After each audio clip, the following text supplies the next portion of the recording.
ঘড়িতে এখন সময় ওই 7টা 15 মতো। আর মেয়েকে বাবা স্কুল বাসে অনেকক্ষণ আগেই ছেড়ে দিয়ে এসছে, আর আমি সবার জন্য এখানে বানিয়ে ফেলেছি দেখো কড়া করে দুধ চা।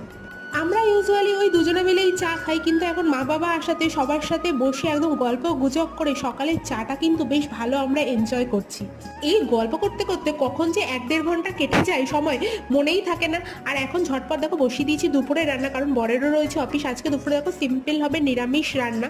এখানে হবে ডাঁটা দিয়ে কুমড়ো দিয়ে একটা ঝোলঝোল করে তরকারি, আর তার সাথে ছিল ডাল। আর ভুবনেশ্বরে বৃষ্টির কথা কি বলবো, যখন তখন বৃষ্টি নেমে যাচ্ছে দেখো, এই রোদ এই বৃষ্টি। আর আমরা এখন সবাই মিলে যাচ্ছি হচ্ছে মিষ্টুকে স্কুল বাস থেকে আনতে। সাথে আমিও বেরিয়েছিলাম, কারণ আমার কিছু টুকিটাকি কেনাকাটি ছিল। আজকে বিকালের দিকে মা একটা স্পেশাল ডিশ বানিয়ে আমাদের সবাইকে খাইয়েছিল, সেটা হলো দই বড়া। দেখো দই বড়াগুলোকে মা সুন্দর করে ভেজে এখানে জলে ভিজিয়ে রেখেছে যাতে দই বড়াটা সফট হয়। ব্যাস, আজকের ব্লগটা এ পর্যন্তই। যদি ভালো লাগে আমার চ্যানেলটা সাবস্ক্রাইব করে পাশে থাকো, আর ভিডিওটা একটা লাইক